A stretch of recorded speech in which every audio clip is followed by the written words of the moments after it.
നിങ്ങളൊരു കാര്യം മനസ്സിലാക്കണം, അമേരിക്കന്റെ ഒരു റിപ്പോർട്ട് വന്നിട്ടുണ്ട്. ഹാഫിളീങ്ങളുടെ പവർ, അവരുടെ ബുദ്ധിശക്തി, അവരുടെ ഓർമ്മശക്തി, അവരുടെ ശരീരത്തിന്റെ അവസ്ഥ എന്നൊക്കെ പറഞ്ഞിട്ട് റിസർച്ചിന്റെ ഫലം പുറത്തേക്ക് വന്നിട്ടുണ്ട്. അതിൽ അവർ എഴുതിയിട്ടുണ്ട്, ഇവർ അസാധ്യമായ അസാമാന്യമായ കഴിവുകളുടെ ഉടമകളാണ്. ഈ കലാം, ഈ ഇത്ര പേജുള്ള ഈ ഖുർആൻ അങ്ങോട്ട് മനപ്പാടമാക്കുക.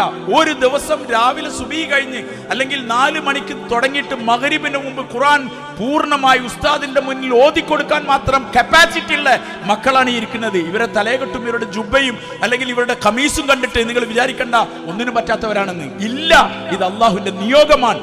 ഇന്നാ നഹ്നു നസ്സൽന ദിക്റ വ ഇന്നാ ലഹു ലഹാഫിളൂൻ. ഈ ഗ്രന്ഥത്തെ ഇറക്കിയത് നാമാണ്. ഈ ഗ്രന്ഥം കൊണ്ട് ഉദ്ദേശിക്കുന്നത് ഈ ദീനാണ്. ഇതിനെ സംരക്ഷിക്കേണ്ട ചുമതല അള്ളാന്റെ കയ്യിലാണ്. നമ്മൾ ആരും ഇതിന് ബേജാറാവണ്ട.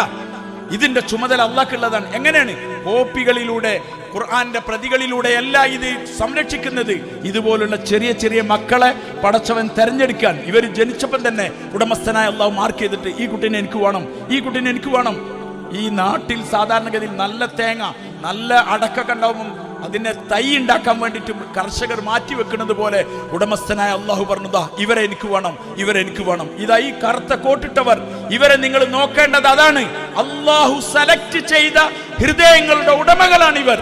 ഇവരുടെ മാതാപിതാക്കളെ നോക്കേണ്ടത് എത്ര അനുഗ്രഹീതരായ മാതാപിതാക്കൾ, ഇവരുടെ ഉമ്മ എത്ര ഭാഗ്യവതി. ഈ ഒരു മക്കൾക്ക് 9 മാസം ചില്ലറ ദിവസവും ഗർഭത്തിൽ ചുമന്ന് കൊണ്ടു നടക്കുകയും 2 വർഷം അവർക്ക് പാലൂട്ടുകയും ചെയ്ത മാതാവ്, അവർക്ക് വേണ്ടി സംരക്ഷണം നൽകിയ പിതാവ്, അവരെത്ര ഭാഗ്യവാന്മാരാണ്. അതുകൊണ്ടാണ് അള്ളാഹു ഇവർക്ക് സ്വർഗത്തിന് ഈ മക്കളെ കാരണക്കാരാക്കിയത്.